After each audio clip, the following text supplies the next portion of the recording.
Hey everybody, I'm Aaron, this is Unapologetics, and today let's talk about sex, baby.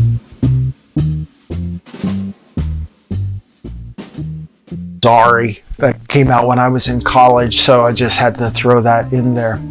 So, it appears to me that a growing number, whatever number of Americans and even American churchgoers think that the church's traditional, historic idea of don't have sex before you're married, they think that's kind of outdated, outmoded, that's old-fashioned and just unenlightened. So we're going to talk about sex today and this idea of not having sex till you get married.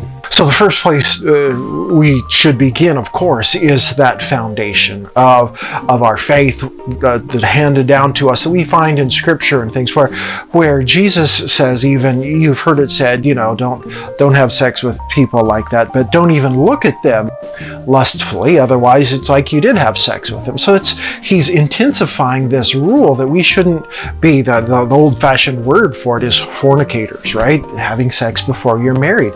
We all agree that having sex with people while you're married, different people, adultery is devastating, but we haven't quite gotten to this consensus on before marriage sex.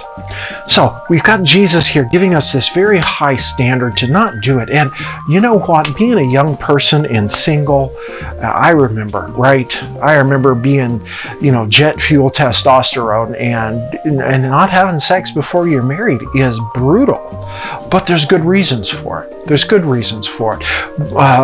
Number one, and let me just say, we're going to get around to God's purpose and God's design and the image of God in us in a little bit. But let me give a little bit of other ideas first. And I'd like to credit Jordan Peterson for some of these. That sex is just dangerous. Sex is dangerous socially. It's dangerous emotionally. It's dangerous physically. And to think that it's not you're just a moron if you do. I mean, that's just dumb. Emotionally, right? Yeah, sex is like fire. Controlled and contained in its rightful place, it warms the house. Let loose, it burns the house down and kills everybody. Sex is that same way, right? People are relational, and sex has such a way of creating intimacy. It hopscotches, it skips over all of the foundational work that we should do, and puts us in a false place, almost a place of like trying to run on stilts. You're just not going to get there without having the foundation laid of relationship before you launch into this sexual fire. Okay, so and a lot of people say, yeah, it's used to create intimacy. Sure, but that's like going to the nuclear option when you should start with the smaller stuff first, right? Have dinner. Do you like classical music or hip hop? Yeah, things like that, instead of just falling into bed. So sex is dangerous emotionally. It's dangerous socially, right? For various reasons. It's dangerous physically. Physically how? Well, for women, unwanted pregnancy is, I suppose, devastating. If a girl in high school, say, or in college, wanting to finish her degree and gets pregnant, I suppose that puts a crimp on that. We have 2 kids, and I know how much work they were. I can't imagine trying to get my act together in my 20s while having kids. It's dangerous that way. It's dangerous that you might have complications during pregnancy, right? But it's still known to happen. It used to happen a lot, way back, right? Moms would die all the time giving birth. It's dangerous in disease fashion too. The big monster in the shed right now would be AIDS. Killed hundreds of millions of people around the globe since the 80s when it came out. Hundreds of millions. Try to wrap your head around that. And then from years gone by, syphilis was the big ugly creature in the disease shed, doing all kinds of damage to nervous systems, being passed down from family to children, and the rise of prostitution and lots of syphilis. I mean, it was brutal. That's why they wore the fluffy things on their sleeves way back in like the 1700s, right? It helped cover up the syphilis sores. Sex is dangerous. Sex always has been dangerous, and it's only become less dangerous in modern times with female contraception and male contraception, and the wealth we accumulate here in the Western world, which is basically a recent phenomenon. Before that, children are expensive, right? And so sex is dangerous because all of these reasons, and that's why you've got to treat it with respect. And to think that it isn't dangerous is a fool's errand. And number two, on this non-religious thinking here, is how cheap do you really want to be? How cheap do you want to make sex? How cheap do you want to make women, especially? How cheap do you want to make it? Let's say you want to go on dates and you want to be selective with your partners, looking for the best one, right? Because your long-term goal is to have a relationship and perhaps marriage. But if you're willing to hold off, there's someone willing to just dive right in, then you've got to dive right in too. Otherwise, you're outcompeted. Or someone who, it's like pornography, right? There's plastic surgery, and you've just got to keep getting weirder and weirder and worse and crazier and crazier to compete. And women, especially, and men, do you really want to be treated that way? Do you really want to make the cost zero like that? The cost is zero in pornography. It's not right. It uses people, and we don't want to be used, and we don't want to use people. Again, back to the goal here, back to the goal idea, is what's your long-term goals?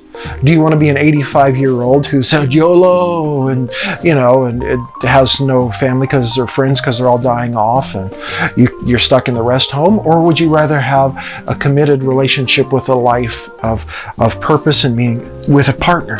You see, short-term gratification isn't a good strategy for long-term fulfillment. You know what? Life isn't about pursuing happiness. Life isn't about being happy. Life is about finding meaning and purpose and picking up a sacrifice, picking up responsibility and living that responsibility. People who only seek happiness, we don't want to be that kind of person. It's not a good long-term strategy. And again, speaking of strategy, if you want to be fulfilled in your sex life, studies show, the data shows that committed monogamous couples, long-term married folks, are more satisfied with their sex lives than people who aren't. Explain that, right?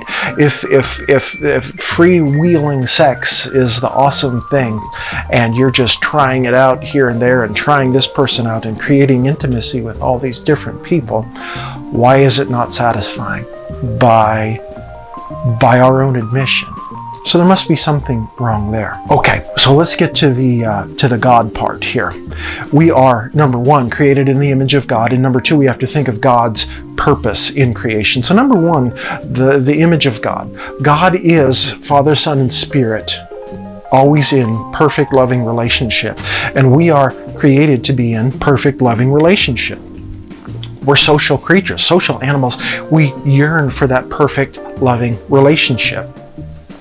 Jumping from bed to bed, partner to partner, trying to find happiness is not the image of God. It's selfish. It's taking something beautiful, which sex is beautiful, and God made it for good reasons, and turning it into a selfish thing, which is basically a definition of sin. Taking something God has given and changing it into selfish means, selfish ends.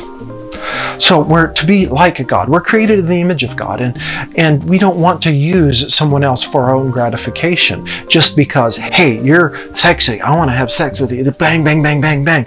That's using people. That's using people. And we don't do that. We don't use anybody like that because they are valuable. All of us are valuable.